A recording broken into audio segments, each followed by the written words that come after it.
our speaker, Andy Lipkis. And he is going to be introduced by Marie because she has all the scoop and can give us a better introduction. So welcome, and here we go. It's the inside. It's the inside scoop. First of all, give Andy a hand for coming down here. And his son, my cousin Henry. Give him a hand. So I just was telling Andy, I said, so now you're going to do an introduction. He's put together a fabulous video production, so kind of all of the things that he's done, because how many of you, when you sit with people from your family, you talk about the past, and then one of your siblings or one of your cousins goes, well, that's not what happened. Because everybody has a different perspective, right? Yeah, my brother, 3.5 years younger, I'll talk about our parents, and he goes, well, you were the favorite. And I'm like, you were the favorite. So I'm just going to give you a quick introduction to Andy. In our family, which was the history of our family is very interesting, I think. But it is, we were not a huge family. And we had a lot of things that we did together, mostly, I would say, holidays, the Jewish holidays, which happens to be, we have one right today.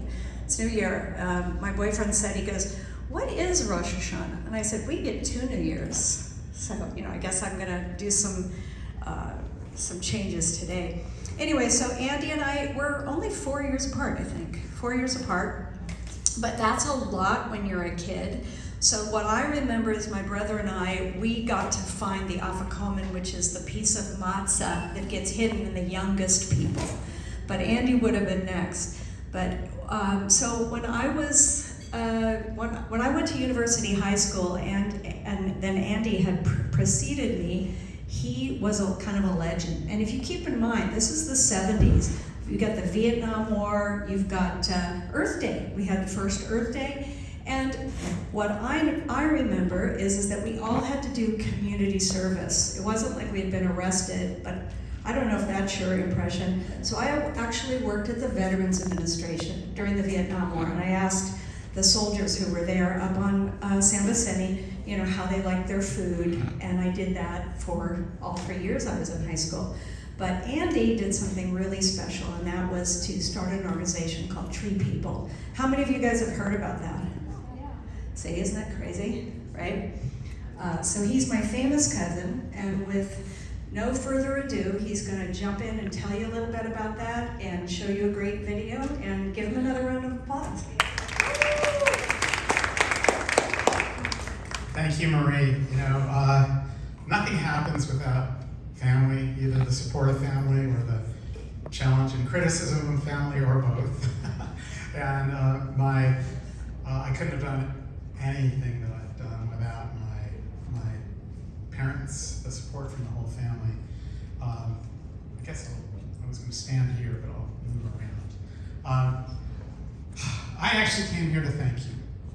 I came here to thank you and your predecessors. This club, or these 2 clubs, were the first I ever spoke at. And so let's move back in time to, forget about the dates. I'm 70, I'm about to be 71. And I started the work here in LA. I was born and raised here when I was 15 years old. And I grew up, it was smoggy. How many of you grew up here? And are we similar peers? I mean, you guys look like you're in your 40s and 50s. So I'm one of the old men in the room. But you might remember how smoggy it was. It was before there was air pollution control. We were the victims. I didn't have asthma. I didn't have lung disease. But I could not breathe after school.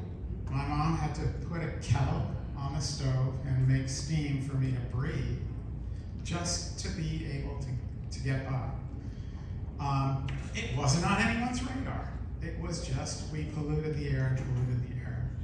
And my parents used to send me and my brothers out of the city to the mountains, the San Bernardino Mountains near Lake Vero and the Big Bear, for summer camp, so we could play and breathe, and we could. We were at 6,000 to 8,000 feet up above the smog. When we were going up the mountains, we could look back. Maybe you've had that experience. You could see the blanket of gray air that we left. It was fantastic. Well, when I got to age 16, I elevated to a leadership group, the oldest campers, and our job was to do a service project to give back to the camp and the mountains that had, raised us. And our counselors brought in U.S. Forest Service scientists who gave us some really bad news. They said, that smog, the trees are breathing it in, and they're dying. And we could see trees dying all over. They said, at the rate that the trees are dying, we will not have a forest here in 20 to 25 years. And if anyone's going to save this forest, it's you. And they had found trees that were smog tolerant, where ponderosas and Jeffrey pines were vulnerable. Incense cedars, not incense eaters, incense cedars, and sugar pines were not being affected by the smog. And so they said, we have to start replanting this forest, and you guys would be the first. And we did it. We tore up an old truck parking lot and baseball field in the camp. It had oil sprayed over it for 30 years to keep the dust down. We peeled that off, drove it to a landfill, unearthed the dry, dead soil, rototilled mulch and cow manure into it, planted the trees and planted a meadow for our camp. So we took a dead space, brought it back to life. 3 weeks of back-breaking work, but it was one of the most powerful times of my life. And on the last day of camp, we got all 300 campers together and we held hands around this meadow that we'd created and we sang songs. And birds and squirrels came. And it was like a Disney miracle moment. But it was real. They were there to eat the seeds, but it was still, we had experienced that we had healed the ground, that we had done something. And our camp director, as we were crying and getting on the buses, said, if this was meaningful to you, don't cry. Take it back to the city and make it real in your lives. That was the commandment. And that's what I did. I got back into school and I knew I had to do something to save the forest, and I got time at this special alternative school at Uni High to do community service. And they set me up with a research graduate student of biology at UCLA, taught me how to use the biomedical research library, started to find all these papers about air pollution damage and all that stuff. And I put together a project, a dream, to get all the kids in the mountains planting trees like I had done. That was the easy part. Making it happen was not so easy. And I found trees in the state California Department of Forestry nursery up in Davis, California, and that we could use, that were going to work, and everything was great, and except I didn't have any money. I was now in my first year of college. And the state said, well, yeah, just get the money and the trees are yours. 20,000 trees. Oh, I talked to all the camps, they all wanted trees. We needed 20,000 of them. They all agreed to plant them.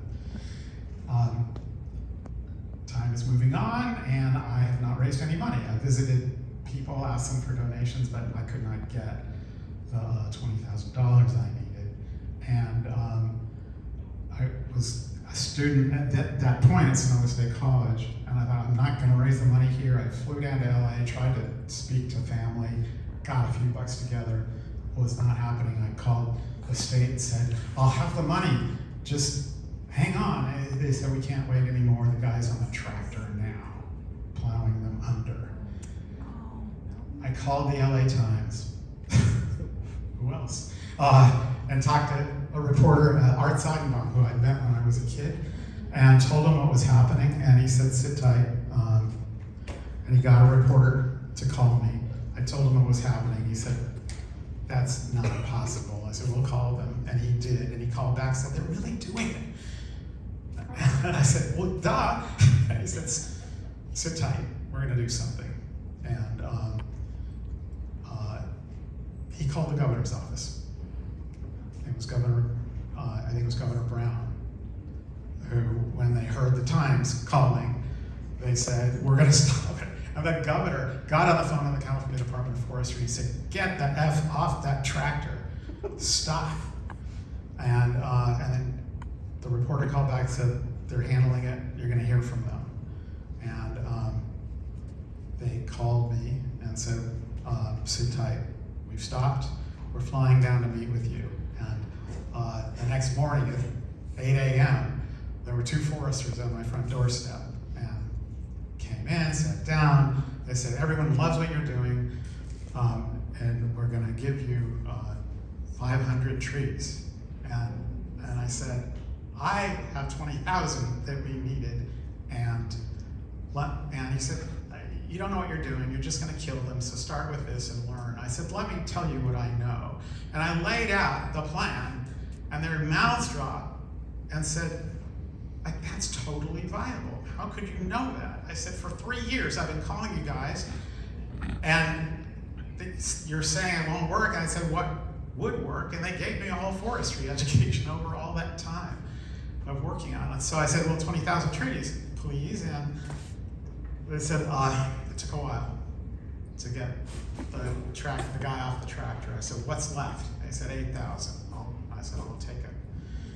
And I said, "Okay." I need them at my farmhouse in Sonoma State, where I'm still going to school. And a couple days later, pickup truck shows up with 8 boxes, each of 1,000 trees, little tiny seedlings, these boxes. The guy pushes the boxes off the back of the truck, said, "They gotta be in refrigerators within 2 hours, otherwise they're dead. And good luck, kid," and drives off into the sunset. And so the first roommate that came out of the house happened to have a car, and I said, "I need you." And that was my first staff person. And we drove boxes of trees to the Sonoma State College cafeteria and put a few thousand in that, in the dorm walk-in refrigerator. And then the phosphorus freeze next door but we had one more set of 1,000 trees, and they got stuffed into our farmhouse fridge. And then I went and talked to a developer to donate some soil. A dairy up in Petaluma donated milk cartons. And then I started getting college kids to come. We had a potting party. And worked around the clock, and we just weren't getting it done fast enough. And we called in the Boy Scouts, and then had to call in the Girl Scouts, and they got the job done. And then I had all these trees in our house up there, and I came back to LA for Easter break and brought some trees. The reporter asked me how it's going. I told him the whole story. He said, "Well, we want to take a picture." And so they came, took a picture of me, and I went back home. The next day was one of the first Earth Days. And the front page of the LA Times view section had this picture of me and my seedlings, and the headline was "Andy versus the bureaucratic deadwood." And I told my story. All I need is 50 cents per tree, and if you want to contact him, you can get it at this address. I didn't know anything about this. My phone rang at 5 in the morning from some reporter on the East Coast saying, "Tell me about these trees." I'm going, "What are you talking about?" Anyhow, my dad then called and said, "Something's happened you should know about." He said, amongst other things, this woman was just driven to my house, to their condo with her chauffeur in her Rolls Royce to present a check for $500. And he said, "ABC wants you for Good Morning LA tomorrow morning." I said, "I can't afford to come down." He said, "You can."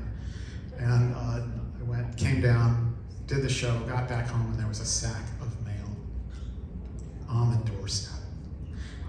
And we started opening the letters, and I had to call both grandmothers and aunts and uncles. We were all sitting on the floor opening these letters and crying.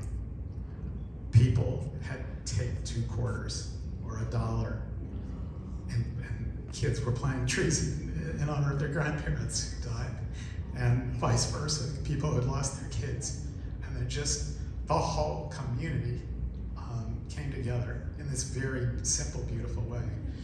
And within several weeks, there was $10,000, all in these tiny contributions. And that got us started. But the reason why I'm here to talk to you is you guys reached out and said, we want to help. The Hermosa Garden Club and this one. And you are the first people, you probably weren't even born yet, but no, I don't know if any of you were here then because, I was a kid then. And the support you gave, moral support, raising some funds, switching from the Penny Pines program that you were investing in with the Forest Service, a good program, and putting it all behind our work as well. And the work that you did and the support that you gave and the spreading through the community was essential and fundamental to the success of Tree People. So I'm here to thank you for that. But I'm also here to tell more stories of your impact and our impact, the impact of caring people working in community outside of politics, outside of the political divide, coming together. This is the foundation of our community. It is the foundation of real change, of real healing. It's getting wiped out by commercialism, by money that says you don't have anything if you don't have money, you don't have political power, you don't. But all of that is empty. It's devoid of calories. It's devoid of food. Food is our caring, our loving, our touch. And what you can do with money does not heal. I think you all know that. Heal people, heal the land. And, we are in a very sad state of disintegration of community, of believing and knowing of our power, of respect, and of taking care of what's most important. Our families, our lives, our neighborhoods, our food, and we're very vulnerable. So, Tree People went on to keep doing the work. We got a headquarters at Coldwater Canyon Park, a city fire station turned over to us. Became in the dead center of Los Angeles, where the crosshairs meet from the four corners of LA, this old fire station. I managed to talk our way into open up a nursery there to grow more trees. There had been one built in the 40s and not used since the 50s. It was just sitting there vacant. And everything I've built has been on other people's discards and throwaway, for the most part, from the start.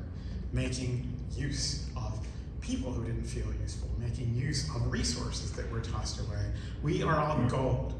We're all worth so much with our caring, with our knowledge, with our passion. And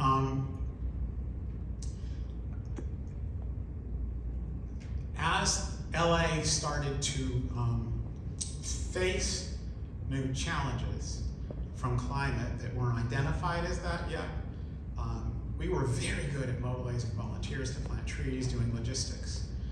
And then one day, 1978, someone called who'd gone to school with me and urgently asked for a truck of 20 shovels to be driven to their house in Benedict Canyon, about 5 minutes from our headquarters in Coldwater Canyon.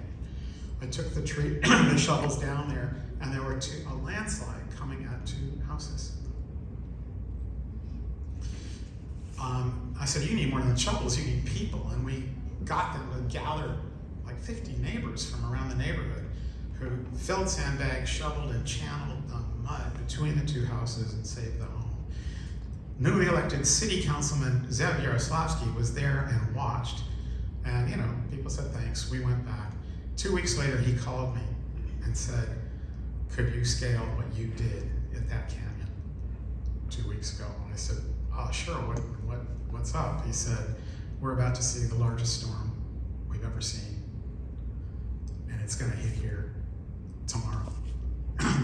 He said, what do you need? I said, I need a hotline from the emergency command center downtown into our office. I need to replicate that center at our office, which was an old 1920s fire station. They gave me the 10 lines. We got volunteers on it. And we put out a press release asking for able-bodied people to come and help. We needed vehicles, we needed people over 18. And the lines lit up, and we told people, if they sounded sane on the phone, we told them where to come. And within 3 hours, we had hundreds of people in four-wheel drive vehicles, off-road vehicle clubs, with bumper stickers that said Kella Sierra Clubber on them, which, so we looked like the enemy to them, but they were there. Also ham radio operators, which we hadn't anticipated. There were no cell phones yet. They gave us communication, hundreds of them. And we started getting dispatches from the city command center, and then people were calling us on our phone lines because those got leaked out. And we could put people in a crew of 4 or 50 to send them out to a home and sandbag the homes to work to save them. We went for 3 days. A total of 1,200 volunteers saved 300 homes. And then we all went back to work. All went back to our lives. There was just no big thing. We just did it. 2 years later, in 1980, it happened again. This time it was much worse. This time we went for 10 days. 3,000 volunteers saved 1,200 homes. This time the media watched, and it blew people's minds. And LA woke up. And this is where I want to say we had already been supported by you by then. This was other people waking up, and I want you to know that that support you gave us allowed what I'm about to show you. Things you've probably, some of you may have seen more. It's better to let you see real television and other people telling the stories. So with that, and I'm going to underscore here, and when I will say it again at the end, we are vulnerable as a nation when we can't talk to each other, hold hands, and take care of each other. And we're in that kind of a state right now. And we need to believe in our actual power. You know it as you plant the seeds. I'm just waiting for the lights to go off. She went to Termos. I'm killing a moment. And these are just video clips that pick up from that moment. Hopefully it'll make plenty of sense and you may